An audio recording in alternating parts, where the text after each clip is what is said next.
오늘 본문의 말씀을 통해서 우리가 야고보서 5장의 말씀을 마지막으로 살펴보게 될 것인데요.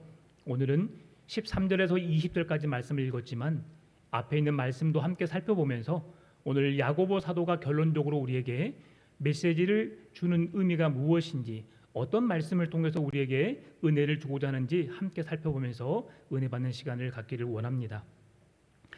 야고보 사도는 야고보서를 마무리하면서 우리에게 세 가지로 권면합니다. 첫 번째로 그리스도인으로서 인내하며 살 것을 말씀해 주고요. 두 번째로 함부로 맹세하지 말 것을 말씀합니다. 그리고 세 번째로 하나님의 나라를 구하는 믿음의 기도, 의인의 기도에 대한 권면의 말씀으로 오늘 말씀을 마무리합니다. 이 세 가지 말씀은 예수님의 가르침으로 인하여서 야고보 사도가 그 가르침을 따라서 야고보가 교회 성도들에게 말씀해 주는 말씀인데요. 그 말씀이 마태복음 5장 39절로부터 44절 말씀 속에서 말해주고 있습니다. 나는 너희에게 이르노니 악한 자를 대적하지 말라. 누구든지 내 오른편 뺨을 치거든 왼편도 돌려대며 또 너를 고발하여 속옷을 가지고자 하는 자에게 겉옷까지도 가지게 하며 또 누구든지 너로 억지로 오리를 가게 하거든 그 사람과 심리를 동행하고 내게 구하는 자에게 주며 내게 꾸고자 하는 자에게 거절하지 말라. 또 내 이웃을 사랑하고 내 원수를 미워하라 하였다는 것을 너희가 들었으나 나는 너희에게 이르노니 너희 원수를 사랑하며 너희를 박해하는 자를 위하여 기도하라. 아멘. 이 말씀이 우리 그리스도인으로서 살아가야 할 말씀을 해주고 있는데요. 이 말씀을 통해서 야고보 사도가 지금 어려움 속에 있는, 고통 속에 있는, 고난 속에 있는 교회 성도들을 향하여서 권면하고 있다고 하는 것입니다. 야고보 사도는 먼저 하나님의 백성들에게 참고 인내할 것을 말씀해주고 있는데요. 어떻게, 언제까지, 주님의 재림이 임할 때까지 우리에게 참고 인내할 것을 말씀해주고 있습니다. 초대 교회 성도들은 어려움의 연속이었습니다. 가진 자들로 인하여서 박해를 받게 되었고요. 없는 것에 대한 어려움을 겪게 된 것이 초대교회 성도들의 모습이었습니다. 우리가 잘 알고 있는 대로 초대교회는 처음에 가난한 자들이 세워진 교회였거든요. 가난한 자들에 의해서 교회가 세워지게 되었고 한 사람 한 사람 유대인들이 개종하여서 이 기독교인들의 삶을 통해서, 믿음을 통해서 그 삶을 본받기 위해서 예수님을 믿기로 작정하고 그리스도인이 되었거든요. 그러면서 한 사람 한 사람 그리스도인이 교회에 세워지게 되고 채워지게 되고 그러면서 교회를 이루어가게 되었는데요. 그 가운데 이제 있는 사람들, 부자들이 교회에 한 사람 두 사람씩 계속 들어오게 되면서 가난한 사람들을 무시하고 그 사람들을 짓밟는 그런 신앙의 행태가 그들 속에 나타나게 된 것입니다. 또한 말로 인해서 그들이 상처를 주고 저주의 말을 일삼으면서 다툼이 끊이지 않는 삶을 살게 하였습니다. 그리고 그리스도인들, 초대교회를 세워갔던 그리스도인들이 믿음을 지킨다는 이유로, 신앙을 갖는다는 이유로 많은 사람들의 핍박이 이루어졌던 것이 초대교회의 현실이었습니다. 그런 상황 속에서 초대교회 성도들은 하루라도 편할 날이 없었지요. 그럼에도 불구하고 초대교회 성도들은 자신의 형편과 처지에 대해서 불평불만을 하는 삶이 아니라 하나님께서 주신 믿음을 지켜내기 위해서 고난과 함께 싸워 이김으로 인내하는 신앙을 가졌다는 것입니다. 오늘 말씀을 읽지 않았지만 7절에서는 주의 재림의 때까지 우리의 고난을, 역경을 참고 인내할 것을 성경은 말씀해 주고 있는데요. 초대교회 성도들은 이 말씀에 의해서 그 어떤 고난도 참고 이겨낼 수 있는 믿음을 가졌던 것이지요. 우리가 잘 알고 있는 대로 바울과 실라는 어떤 사람이었습니까? 하나님의 복음을 증거하는 사람이었잖아요. 복음을 증거하는 이유로 그들은 감옥에 갇히게 되었습니다. 참 진리가 무엇인지 그들이 깨닫게 되었고 참 구원의 은혜를 누렸던 바울과 실라가 많은 사람들에게 예수 그리스도의 구원의 복음을 증거함으로 인해서 그들에게 다가온 결과가 무엇이었지요? 감옥에 갇히게 되는 결과를 맞이하게 되었습니다. 여러분, 내가 참되게, 진실되게, 정직하게, 선하게 살았는데 그 결과가 나에게 이런 생각지 못했던 결과를 초래한다면 여러분은 어떻게 그 인생을 받아들이겠습니까? 바울과 실라는 우리가 잘 알고 있는 것처럼 사도행전 16장의 말씀 보게 되면 옥중에서 하나님을 향한 감사와 찬송 그리고 기도를 통해서 그 감옥 속에서도 하나님의 은혜임을 고백하며 살았거든요. 그랬을 때 어떤 일이 일어났습니까? 옥문이 흔들리고 그리고 열쇠가 풀려지게 되고 간수가 놀라 도망가려는 그런 상황 속에서 그의 가정에 놀라운 하나님의 구원의 은혜를 선물했던 것을 우리는 잘 알고 있습니다. 고난과 역경 속에서 힘들과 어려움 속에서 바울과 실라는 그들의 믿음을 지켜내는 신앙으로 인하여서 한 가정을 주님께로 인도하게 되었고 그들의 가정을 하나님께로 온전히 올려드릴 수 있는 멋진 믿음의 삶을 살 수 있었습니다. 그것은 어떤 믿음입니까? 환난 가운데서도 하나님을 향한 믿음을 놓지 않고 찬송과 기도가 끊이질 않는 온전한 믿음의 삶을 살았기 때문입니다. 그 말씀을 오늘 본문의 13절에서 말씀해 주고 있는데요. 너희 중에 고난 당하는 자가 있느냐? 그는 기도할 것이요. 즐거워하는 자가 있느냐? 그는 찬송할지니라. 아멘. 사랑하는 성도 여러분, 우리의 삶에 고난을 경험하고 있습니까?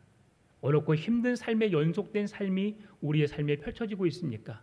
그때 우리의 기도를 통해 역사하실 하나님 앞에 간절히 기도함으로 나아갈 수 있기를 바랍니다. 즐거운 일이 있습니까? 기쁘고 행복한 일이 있습니까? 하나님께 그 은혜에 감사함으로 찬송의 제사를 드릴 수 있는 여러분의 삶이 되시기를 바랍니다. 예상치 못한 고난과 핍박에 닥쳐온다 할지라도 그 상황 가운데 함께 하신 하나님의 은혜를 누릴 수 있게 되기를 바랍니다. 다윗 어떤 사람이었습니까? 우리가 말하는 믿음의 용맹스러운 사람, 믿음의 사람 다윗이라고 말하잖아요. 그러나 사실 다윗은 출생부터 불행한 사람이었습니다. 그는 나실인의 자녀로서 그의 대를 이어가야 할 어떤 그런 기업 물을 자로 그는 이 땅에 태어난 거거든요.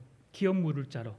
그래서 사실 그의 아버지가 신아버지이긴 하지만 그의 대를 이어주기 위한 기업 물을 자의 다윗의 인생이 시작되었습니다. 그래서 7명의 형제들이 같이 있었지만 다윗은 어려서부터 그 형제들과 함께 살지 않았어요. 함께 집에 거주했지요. 그러나 7명의 형제들은 아버지의 품에서 평안함을 누리며 즐겁게 행복하게 살았는데요. 다윗은 어려서부터 양을 치는 목동의 삶을 살게 되었습니다. 여러분, 목자의 인생이라 함은 양을 돌보는 것으로만 끝나지 않았습니다. 양을 잃어버리면 그 양의 책임을 져야 되는 사람이었고요. 그리고 사나운 들짐승들과 악한 사람들에 의해서 해를 입을 수 있는, 심지어는 생명까지도 위협을 당할 수 있는 어려움 속에 있는 사람이 목자였거든요. 그런데 그 일을 기쁨으로 감사함으로 감당하고 있습니다. 내가 사망의 음침한 골짜기에 거할지라도 해를 두려워하지 않을 것은 그곳에 주께서 나와 함께 하심이라는 믿음을 다윗은 가지고 있었던 것이지요. 그래서 그 어려운 상황 속에서도 불평할 수밖에 없고 자기의 삶을 현실을 부정하고 싶은 그 어려움 속에서도 다윗은 감사와 찬송을 기도를 멈추지 않았다는 것입니다. 사랑하는 성도 여러분, 나의 형편, 예수님을 믿는다고 내 형편이 바로 달라지지는 않습니다. 그러나 나와 함께 하신 하나님은 내 형편과 처지를 통해서 나를 떠나시는 분이 아니고 그 형편과 처지를 통해서 나와 함께 거하기를 원하시고요. 그 형편을 바꾸어서 하나님을 온전히 찬송할 수 있는, 기뻐하고 즐거워하고 감사할 수 있는 환경으로 만들어 가실 줄 믿습니다. 그래서 여러분, 우리의 어려운 상황 속에서 나를 찾아오시는 주님, 나를 붙드시고 함께 하시는 그 주님을 놓지 않고 그분과 늘 함께 하며 살아가는 우리의 신앙의 삶이 되어질 수 있기를 바랍니다. 두 번째, 야고보 사도는 오늘 교회 성도들에게 맹세하지 말 것을 말씀해 주고 있는데요. 헛된 맹세는 경솔하고 세속적인 맹세가 하나님의 이름을 모독하는 서약이 될 수 있다는 것을 말씀해 주고 있습니다. 우리는 어렸을 때 이것이 정말 사실이다, 진실이다라고 하는 것을 말하기 위해서 우리가 어떻게 합니까? 내가 내 양심을 걸고 내가 우리 부모님의 이름을 걸고 내가 맹세한다. 이것은 정말 참이야, 참 진실이야. 심지어는 내가 하나님 앞에 부끄럽지 않다, 하나님의 이름을 걸고 내가 맹세한다 라고 말할 때가 있습니다. 그러나 이 맹세가 합당하지 않음을 말씀해주고 있어요. 왜 그러냐면 우리 인간들은 매우 연약합니다. 부족합니다. 내가 진실이라고 사실이라고 믿고 있는 것이 진실이 아닐 수 있다는 사실을 우리는 생각해 봐야 합니다. 나는 그게 진실이라 생각해서 이거 진실이라고 고백하고 내가 장담하였지만 그것이 아니라면 우리가 맹세함으로 인해서 걸러지는 하나님의 이름이 땅에 떨어질 수 있다는 사실이죠. 나의 행위로 인하여서, 나의 담대함으로 인해, 나의 확신으로 인하여서 하나님의 이름이 거론되는 것을 하나님이 원치 않는다는 거죠. 여러분, 하나님의 하나님 되심을 드러내는 것은 나의 거룩한 행실을 통해서 드러낼 수 있기를 바랍니다. 나의 말로 하나님의 이름을 드러내는 게 아니에요. 나의 삶을 통해서, 나의 믿음을 통해서 하나님의 하나님 되심을 드러내야 하거든요. 그래서 우리 그리스도인들은 잘 살아야 합니다. 말과 행실에 있어서도 한 번 더 생각해보고 한 번 더 신중하게 생각한 후에 말하고 행동하는 믿음을 가져야 된다는 사실이죠. 말세에 하나님을 믿지 않는 대다수의 사람들은 재물을 가장 귀한 것으로 여겼습니다.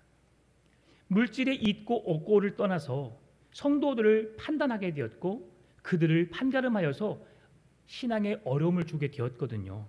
사랑이 없이 형제와 자매를 대하면서 하나님을 모독했던 그 시대가 지금 야고보 사도가 말씀하고 있는 초대교회의 상황이라는 것을 우리에게 말씀해 주는 것이지요. 성도는 이러한 시대의 흐름에 휩쓸려서는 안 됩니다. 따라서 하나님께서 원하시는 온전한 믿음 위에, 말씀 위에 서도록 노력해야 하는 것이죠. 온전한 믿음이라 하는 것은 바로 하나님의 말씀을 신뢰하는 것입니다. 그의 말씀에 따라서 온전히 순종의 삶을 살아가는 것입니다. 주님 말씀하시면 나아가고, 주님 멈춰서라 하면 멈춰서는, 주의 말씀에 따라서 움직여지는 온전한 신앙을, 하나님을 신뢰하는 온전한 믿음의 삶이라고 말씀하는 것이지요.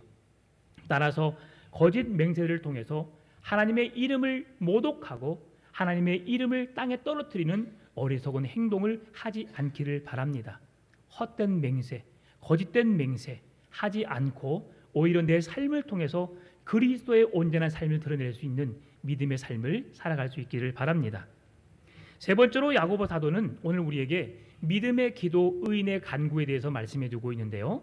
오늘 본문의 14절 15절 말씀을 제가 읽어드리겠습니다. 너희 중에 병든 자가 있느냐? 그는 교회의 장로들을 청할 것이요 그들은 주의 이름으로 기름을 바르며 그를 위하여 기도할지니라. 믿음의 기도는 병든 자를 구원하리니 주께서 그를 일으키시리라. 혹시 죄를 범하였을지라도 사하심을 받으리라. 아멘. 우리에게 고난이 찾아올 때에 그 고난을 맞이하는 사람들은 다양하게 반응합니다. 어떤 사람들은 내게 찾아오는 고난을 걱정합니다. 걱정함으로 성경에서 너의 그 어려움을 한 끼나 더할 수 있느냐, 줄일 수 있느냐라고 말씀하는데도 불구하고 우리는 걱정하지요. 또 어떤 사람들은 이 어려움을 복수로 생각하고 복수의 기회로 삼으려고 합니다. 나의 상황을, 내게 주어진 일들을 복수로 대처하려고 하는 그 어려움을 이겨내려고 하는 사람들이 있지요. 그러나 오늘 야고보 사도는 우리에게 분명하게 말씀합니다. 고난 당하는 자가 있느냐? 저는 기도할 것이요. 사랑하는 성도 여러분, 내게 찾아온 고난을 이길 수 있는 가장 강력한 무기가 기도라는 사실을 잊지 않고 기억할 수 있기를 바랍니다. 기도가 힘입니다. 기도가 능력입니다. 여러분, 기도는 어떤 힘, 능력을 가지고 있을까요? 우리 인간의 존재는 한없이 연약한 존재들입니다. 아무것도 할 수 없는 존재들이지요. 내 자신도 구원해낼 수 없고요. 지금 당장 우리가 앞으로 이 교회 문을 나가서 되어질 일들을 우리는 한치 앞도 내다볼 수 없는 연약한 자들입니다. 내 힘으로, 내 능력, 내 의지로 나를 구원해낼 수 없기 때문에 이 땅에 예수 그리스도께서 찾아오신 것이거든요.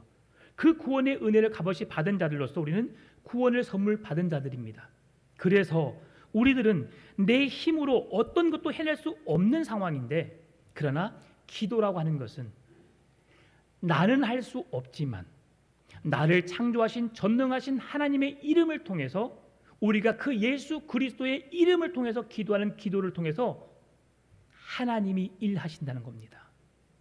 기도는 하나님이 역사하시고 내 기도를 통해서 들으시고 하나님이 일하시는 가장 강력한 무기란 사실을 잊지 않기를 바랍니다. 그래서 오늘 믿음의 기도, 의인의 기도를 통해서 하나님이 일하신다고 우리에게 말씀해주고 있는 것입니다. 기도는 고난 속에서 우리를 구원해 달라는 기도가 아닙니다. 내가 어렵습니다, 힘듭니다, 나를 건져주세요라고 하는 기도가 아니라 고난과 역경 속에서도 견딜 수 있는 힘을 주시고 이 어려움 속에서도 하나님을 놓지 않고 그 하나님을 붙잡고 이겨낼 수 있도록 힘과 능력을 주시라고 기도하는 것이 간절한 기도라는 것을 말씀해주고 있는 것이죠. 그러면 왜 우리가 그 고난 속에서 역경 속에서 기도해야 함에도 불구하고 기도하지 않을까요? 그것은 하나님이 어떤 분이신지 우리가 잘 알지 못하기 때문입니다. 나의 기도를 통해 일하시는 하나님, 기도를 듣고 역사하시는 하나님의 존재를 알지 못하기 때문에 기도하지 않는 거죠. 여러분, 어린 아이들이 부모에게 무언가를 요구할 때에 아이들이 그냥 생각 없이 뱉어서 엄마, 아빠 저 이거 필요해요 라고 말할까요? 다 생각해 봅니다. 우리의 가정의 형편이 어떠한지, 엄마 아빠가 이것 정도는 해줄 수 있을지 없을지를 생각해 보고 말하거든요. 그럼에도 불구하고 엄마 아빠가 해주지 않으면 실망하기도 하죠. 때로는 엄마 아빠가 나에게 아무것도 해줄 수 없다는 사실을 알면서도 부탁을 합니다. 그러면서 그것을 갖기를 원하는 것이 우리의 모습이죠. 그러나 기도라고 하는 것은 능치 못하심이 없으신 전지전능하신 하나님께 구하는 겁니다. 그 하나님을 향하여서 나의 필요를, 하나님의 영광을 위해 내 어렵고 힘든 고난의 삶을 역경을 이겨내며 믿음으로 살아갈 수 있도록 나와 함께 해주시며 내 삶을 붙들어 주시고 내 삶을 인도해 주시라고 간절히 부르짖는 것이 기도라고 하는 것이죠. 기도하지 않는다는 것은 나의 교만함을 의미합니다. 하나님을 온전히 신뢰하지 못하는 모습 속에서 우리는 기도하지 않게 되는 거죠. 내가 이런 것까지 기도해야 해? 라고 말하면서 기도하기를 귀찮아하고 기도하기를 부끄러워하기 때문에 기도를 하지 않습니다. 그러나 기도에 응답이 있는 삶을 살게 되면, 기도가 능력이 있다는 사실을 확신하게 되면 우리는 기도하기를 멈추지 않을 것입니다. 그래서 기도의 능력 있는 기도는 내가 부르짖는 기도에 응답이 있을 때 더 확신 있는 기도를 하게 되거든요. 여러분, 간절히 부르짖어 보십시오. 하나님이 분명히 응답해 주시고 내게 그 놀라운 일들을 보여주실 줄 믿습니다. 기도를 마음껏 활용하는 여러분의 삶이 되었으면 좋겠습니다. 하나님을 향한 기도의 입술을 여시고 간절히 기도하며 나아가는 우리의 삶이 되시기를 바랍니다. 14절 15절 말씀 속에서 우리에게 말씀해 주는데, 초대교회 성도들의 관심은 병든 자들에게 있었음을 볼 수 있습니다. 가난한 자, 병든 자, 소외된 자들에게 그들의 친구 되어주신 예수님의 관심이 있었던 것처럼 초대교회 또한 그러한 삶을 살아가는 사람들에게 관심이 있었음을 말씀해주고 있는데요. 야고보 사도는 그러한 병든 자들에게 뭔가를 요청합니다. 그게 뭐냐면 교회의 장로들을 청하여 아픈 마음을 상담을 받고 교회의 장로들을 청하여 간절히 기도를 받으라. 여러분, 내가 기도하면 하나님이 응답하시지요. 예수 그리스도의 이름만 의지하고 기도하면 하나님이 응답해 주십니다. 그런데 이 말씀은 병든 자가 있느냐, 교회의 장로들을 청하여 기도할 것이라고 말씀합니다.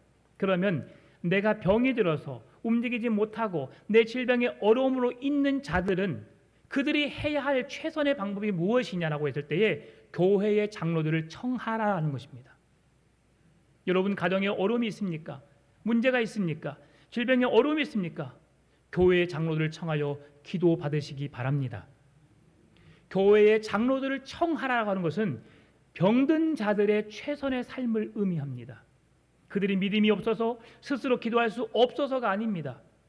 서로 기도하라, 서로를 위하여 기도하라고 말씀하신 주의 말씀을 이루기 위한, 말씀대로 살아내기 위한 방법으로 기도를 요청하는 것이지요. 그러면 교회의 장로들은 무엇을 하는 겁니까? 병든 자들은 교회 장로를 청하는 것이 있다면 교회의 장로들은 온전한 믿음으로 바로 서서 하나님의 능력을 의지하여 전능하신 하나님께 그 병든 자를 위해서 기도하는 믿음을 가져야 한다는 것을 말씀해 주고 있습니다. 교회의 장로는 영적으로 성숙한 지도자가 된 사람을 말합니다. 교회를 감독하고 책임 맡은 자로 교회에 어려움이 없도록 이끄는 사람을 교회의 장로라고 말하지요. 교회의 장로는 한 아내의 남편으로서 온전한 믿음, 절제하는 믿음, 점잖게 행동하는 사람을 일컬어 교회의 장로로 세웁니다. 친절한 행위와 어려움에 처한 사람을 돕는 사람, 관용하며 다투지 않으며 바른 믿음을 살도록 본을 보이며 가르치기를 잘하는 사람을 교회로 장로로 세워서 그 직임을 감당하게 하죠. 따라서 교회 장로들은 모든 일을 감당할 때에 자원함으로, 즐거움으로, 기쁨으로 감당해야 합니다. 베드로전서 5장 2절 3절 말씀은 이렇게 말씀합니다. 너희 중에 있는 하나님의 양무리를 치되 억지로 하지 말고 하나님의 뜻을 따라 자원함으로 하며 더러운 이득을 위하여 하지 말고 기꺼이 하며 맡은 자들에게 주장하는 자세를 하지 말고 양무리의 본이 되라. 아멘. 여러분, 교회가 세운 직분은 권세가 아닙니다. 교회의 힘의 구조에 의해서 계급의 높고 낮음의 위치가 아니라는 사실이죠. 여러분 잘 알고 계시는 대로 교회의 직분을 늦게 받으면 받을수록 그 받게 되는 직분은 섬김의 직분이라는 사실입니다. 양무리의 본이 되게 하기 위한 직분이라는 사실을 잊어서는 안 됩니다. 교회의 장로, 권사된 분들, 이런 분들이 해야 될 일이 무엇입니까? 절대 그것은 벼슬이 아니죠. 높은 직위가 아닙니다. 섬김의 직위로서 더 낮은 자의 자리에 내려가서 성도들을 섬기고 교회가 교회로 세워지도록 하는 일에 헌신할 것을 주님께서 그 직분으로 주셨다는 사실이죠. 그래서 하나님께서 교회의 장로를 세우신 이유가 있습니다. 성경에서 교회 장로들은 두 가지로 말씀합니다. 하나님의 말씀을 준비해서 증거하는 목사 장로가 있고요. 교회 성도들의 아픔을 돌아보고 성도들의 어려움을, 문제를 해결하여서 그 문제를 해결해 주기 위해서 함께 기도해 주고 함께 찾아가서 신방하는 교회의 장로들이 있습니다. 그래서 우리는 목사 장로와 교회의 성도들을 돌보는 장로가 서로 함께 양무리의 본이 될 것을 성경은 말씀해 주고 있고요. 특별히 로마서 16장 3절 4절 말씀 보니까 너희는 그리스도 예수 안에서 나의 동역자들인 브리스가와 아굴라에게 문안하라. 그들은 내 목숨을 위하여 자기들의 목까지도 내놓았나니 나뿐 아니라 이방인의 모든 교회도 그들에게 감사하느니라고 말씀합니다. 바울과 브리스가와 아굴라 부부를 어떻게 말하고 있습니까? 동역자라고 말합니다. 여러분, 교회의 장로는 함께 동역하는 관계입니다. 목사 장로는 말씀을 대언하여 성도들에게 하나님을 알아가게 하는 일에 동역하고요. 교회의 장로님들은 성도들의 안전과 안녕과 평안을 위해서 어려움이 있는지 없는지를 살펴보고 목사 장로와 함께 같이 교회를 세워가는 일에 힘쓰도록 주님께서 직분을 주신 것입니다. 바울이 그 시대의 목사였다면 브리스가와 아굴라 부부는 교회의 장로된 직분을 감당하는 자들이거든요. 그래서 그들이 어떤 동역자의 관계를 맺고 있었습니까? 주를 위해서 목숨을 내어놓을 수 있는. 여러분, 우리의 목숨은 누구의 것입니까? 내 것이 아닙니다. 우리의 자녀들도 내 것이 아닙니다. 우리는 하나님의 것이지요. 살아도 주를 위하여, 죽어도 주를 위하여 살아가는 것이 우리의 인생입니다. 우리가 살아가야 할 이유인 것이지요. 사랑하는 성도 여러분, 교회의 직분자로 세웠다는 것은 하나님의 교회를 세워가는 일, 힘들고 어려운 성도들의 상처 마음들을 읽어주면서 그들을 품어주고 보도모 함께 가는 일, 모든 성도가 함께 나가는 것을 주님은 원하십니다. 그래서 주님은 교회를 향하여서 한 몸의 지체라고 말하죠. 예수 그리스도의 몸에 붙어있는 지체라고 말하는데요, 우리의 직임이 다 다름을 우리는 인정하며 살아야 합니다. 모두가 다 엄지손가락이 될 수 없습니다. 엄지손가락만 있으면 제대로 손가락의 기능을 다할 수 없지요. 약지는 결혼 반지를 끼는 것이지요. 새끼손가락은 약속을 할 때 쓰잖아요. 서로 새끼손가락 걸고 약속해, 그리고 도장 찍고 복사, 이것이 우리가 행하는 일들 아닙니까? 다섯 손가락의 기능이 있는 것처럼 교회에 각기 다른 성격을 가지고 각기 다른 지체들이 모여서 한 교회 공동체를 이루기 때문에 불협화음이 생길 수밖에 없습니다. 수많은 사람들의 생각이 모여있기 때문에 교회가 하나 된다는 것이 쉽지 않습니다. 그럼에도 불구하고 주님은 교회가 하나 되기를 원하고 계신다는 사실이죠. 이러한 장로들이 섬김과 헌신을 통해서 주님은 믿음의 기도를 행하라고 말씀해 주는 거예요. 직분만 장로의 직분을 맡아서 행하는 자가 아니라 장로로서의 부끄러움이 없는 삶을 살아냄으로 인하여서 성도들이 기도를 요청했을 때에 그들을 위해서 믿음으로 기도해 줄 수 있는 사람, 결국 장로가 기도한다고 해서, 기름을 발라서 기도한다고 해서 그 질병이 치유되는 것이 아닙니다. 하나님의 말씀에 순종함으로 전능하신 하나님의 능력을 힘입어서 순종함으로 나아가 부르짖어 기도하는 그 기도에 하나님이 역사하신다는 사실이죠. 하나님은 우리에게 요구하신 것이 무엇입니까? 믿음의 순종입니다. 말씀을 의지하고 전능하신 하나님의 능력을 의지하여서 부르짖는 믿음의 기도, 의인의 간구가 되기를 주님이 원하신다는 사실이죠. 오늘 이러한 기도의 능력을, 기도의 무기를 가지고 담대하게 살아갈 수 있는 성도님들의 삶이 되시기를 바랍니다.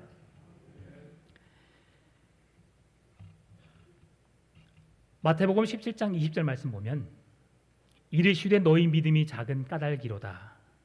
이니라 진실로 너희에게 이르노니 만일 너희에게 믿음이 겨다시 한 알만큼만 있어도 이 산을 명하여 여기서 저리로 옮겨지라 하면 옮겨질 것이요 또 너희가 못할 것이 없으리라 라고 말씀합니다.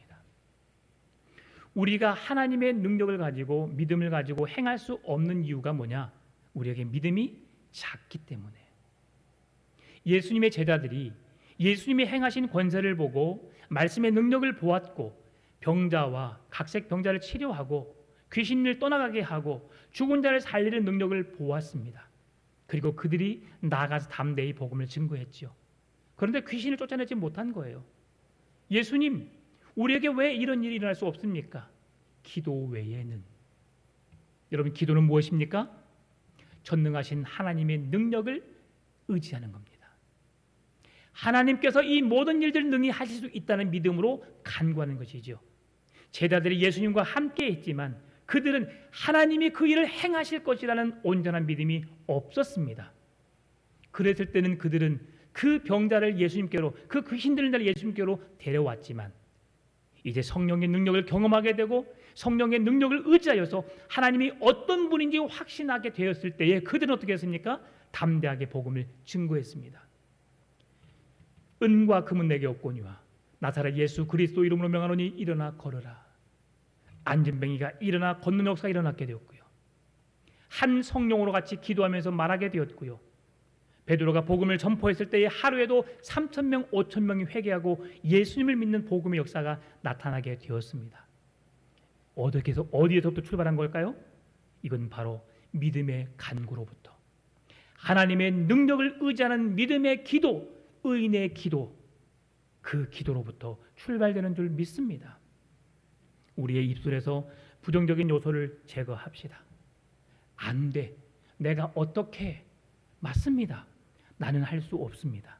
그러나 전능하신 하나님을 붙잡고 나아가면 우리 교회는, 우리의 삶은 하나님에 의해서 온전하게 하나님의 거룩함이, 영광이 드러나게 될 줄 믿습니다. 예수님은 믿음을 재려는 인간의 의도를 책망하시는 거예요. 네가 믿음이 있어 없어, 인간의 기준으로 여러분 믿음을 구분할 수 없습니다. 여러분이 생각하기에 어떤 사람이 믿음 있는 사람입니까? 모든 주일 예배 자리에 빠지지 않는 사람, 더 나아가 새벽 기도도 드리고 수요일밤 예배도 드리고 주일 오후 예배 드리고 모든 공예배를 참석하는 사람을 여러분 믿음 있는 사람이라고 말합니까? 그럴 수 있습니다.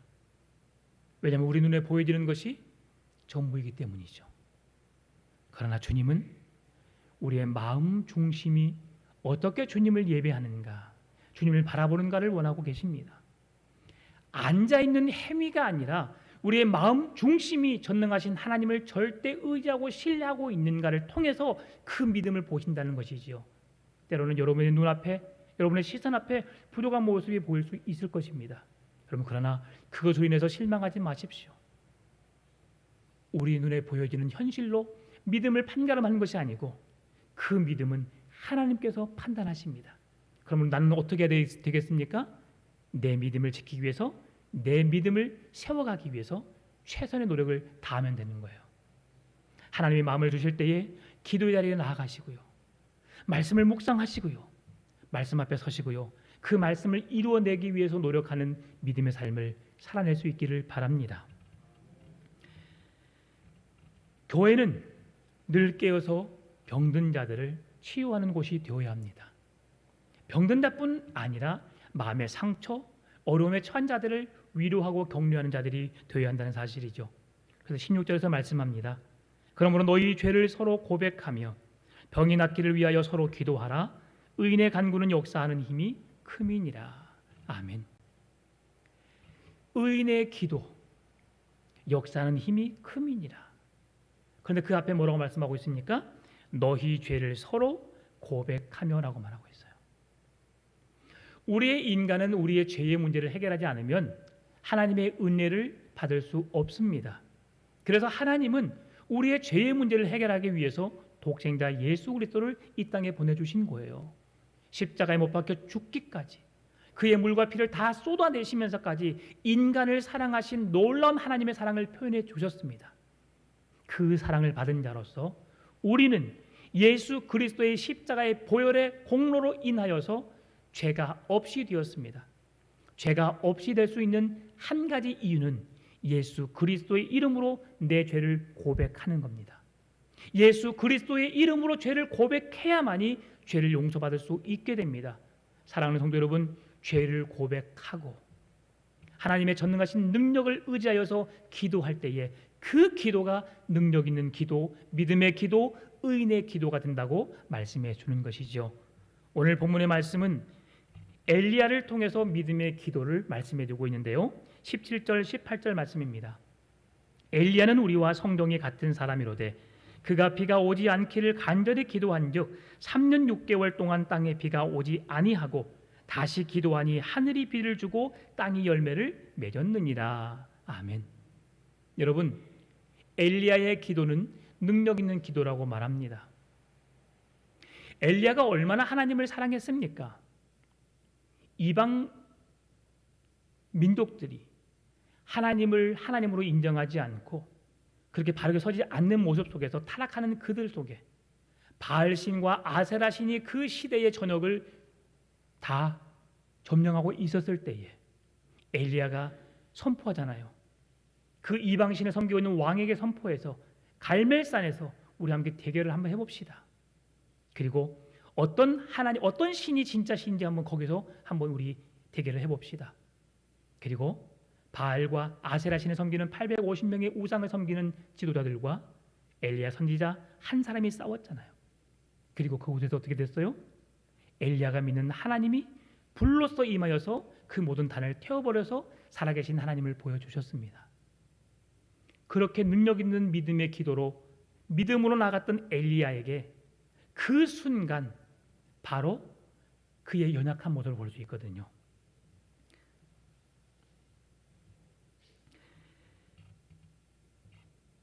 엘리야가 연약해질 수 있었던 건 뭐냐면 바로 이세벨이었습니다. 이세벨이 엘리야가 그 믿음 있는 능력을 행하고 난 이후에 그를 죽이려고 한 거예요. 그랬을 때에 그를 도망하여서 그는 저 멀리 가서 숨습니다. 그리고 그곳에서 까마귀를 통해서 하나님께서 먹을 양식을 공급해 주시는 사건이 거기서 나오거든요. 엘리야가 우리와 성경에 같은 사람이로되라고 하는 말씀이 바로 그것입니다. 엘리야가 그 큰 능력을 행하고도 자기의 목숨이 위태로울 때 도망하여 피했던 연약한 사람임을 말해주고 있어요. 그런데 그 이후에 또한 엘리야가 기도하여서 3년 6개월 동안 비가 오지 않았거든요. 그리고 그가 또한 믿음으로 기도합니다. 기도하고 그의 종을 통해서 지중해에 구름이 있나 보라. 있냐? 없습니다. 있느냐? 없습니다. 있느냐? 예, 손바닥만한 구름 하나 보입니다. 됐다, 내려가자. 여러분, 손바닥 하나의 구름은 우리에게 비가 오게 할 확률은 0%입니다. 그런데 엘리야의 믿음의 기도에 어떤 기도가 있었어요? 온 우주 만물을 창조하신 전능하신 하나님, 모든 우주 만물을 창조하신 하나님의 질서에 따라 비를 내리신 분도 하나님이시고 비를 멈추게 하신 분도 하나님이시라는 믿음의 고백으로 간절히 기도한 엘리야의 기도가 믿음의 기도가 된 것입니다. 우리는 엘리야가 능력 있다고 말합니다. 절대 그렇지 않아요. 엘리야를 통해 하나님의 능력이 나타나게 된 것이죠. 사랑하는 성도 여러분, 여러분을 통해 하나님의 능력이 나타나는 믿음의 기도가 여러분을 통해서 나타나게 되는 열매 맺는 삶을 살아낼 수 있기를 바랍니다. 주님은 오늘도 여러분을 통해서 일하시기를 원하십니다. 전능하신 하나님의 능력을 붙잡으십시다. 그 하나님께서 일을 행하십니다. 바울이 루스드라에서 안전병이를 고쳤어요. 고치는 가운데 많은 사람들이 야, 하나님의 능력을 행하는 저는 신이다, 신. 그랬을 때에 바울이 고백합니다. 나도 너희들과 성경이 같은 사람입니다. 이 일을 행하신 분은 내가 아니라 내가 믿는 하나님이십니다. 하나님이 안전병을 일으키신 것이고 나를 통해 역사하신 것입니다. 여러분, 이렇게 겸손한 자가 되었으면 좋겠습니다. 오늘날 은사를 가졌다는 사람들이 타락하고 병폐가 되는 이유가 무엇입니까? 그 일을 내가 했다고 말하니까. 점쟁이와 다를 바가 뭐가 있습니까? 치유의 은사를 가졌다고 하는 기도는 원장들, 돈을 가져오지 않으면 기도 주지 않습니다. 이런 기도가 어디 있어요? 오늘 본문의 상황 속에서 가난한 자들이 소외되고 어려워하고 힘든 상황이 바로 그것이거든요. 돈이 없는 이유 때문에 힘들어하고 있습니다. 여러분, 돈 없으면 신앙생활 하지 말아야 하는 말입니까? 돈 없으면 우리가 살지 말라는 말입니까? 절대 그렇지 않습니다. 주님은 고아와 과부를 가난한 자들의 친구가 되어주신다고 말씀해주고 있습니다. 교회는 잘 사는 사람이든 못 사는 사람이든 많이 배웠든 못 배웠든 모든 사람의 차별이 없이 함께 행복한 공동체를 만들어 가야 되는 곳이 교회입니다. 그런 교회를 세워갈 수 있기를 바랍니다. 마지막으로 오늘 19절 20절 말씀 보게 되면 진리를 떠난 자들을 돌이키게 하라고 말씀해주고 있거든요. 야고보 사도는 하나님을 떠난 배교자들을 하나님께로 돌이키라고 그들을 권면하고 있습니다. 예수님 자신을 가리켜서 우리는 진리라고 말하지요. 진리가 너희를 자유케 하리라. 신구약 성경의 모든 말씀은 진리입니다. 우리로 하여금 진리 안에 거하기를 원하거든요. 그러나 진리를 떠난 자들, 하나님의 품을 떠난 자들, 그리스도를 떠난 자들, 그들을 주님께로 나오도록 권면해라. 하나님이 일하시고 믿음의 기도 역사는 힘이 있는 능력 있는 의인의 기도로 간구하는 우리의 삶 속에 어떤 삶이 나타날 것을 말씀하고 있어요? 잃어버린 자, 구원을 포기하고 떠나버린 자들에게 다가서서 그들에게 손을 내밀 것을 말씀해주고 있습니다. 그들과 함께 신앙의 공동체를 이루어갈 것을 말씀해주고 있습니다. 여러분, 내 자존심 내려놓읍시다. 서로 불평불만하고 서로 판단하고 서로의 주장하기보다 주님의 마음으로 내가 너희를 용서하심 같이 내가 너희를 사랑함 같이 서로 사랑하라. 사랑의 공동체를 이루는 풍암초능교회 되기를 주의 이름으로 축원합니다. 참 좋으신 아버지 하나님 감사합니다. 믿음의 기도는 역사하는 힘이 많다고 말씀하신 주님, 이 기도를 통해 역사하시는 하나님을 온전히 믿고 신뢰하게 하여 주시고 그 하나님께서 행하실 믿음으로 살아가는 우리의 삶이 되게 하여 주옵소서. 특별히 하나님을 떠난 자들에게, 죄로부터 죄악 가운데 허덕이는 그 영혼들에게 다가서서 하나님의 사랑으로 손 내밀게 하여 주시고 하나님의 말씀으로 그들을 주님 앞으로 인도해 가는, 그래도 우리 교회가 구원의 방주로서의 역할을 감당해내는 하나님이 찾으시는 교회, 이 세상의 소망이 되는 교회, 하나님의 기쁨이 되는 교회 되게 하여 주옵소서. 감사합니다. 살아계신 예수님의 이름으로 기도드리옵나이다. 아멘.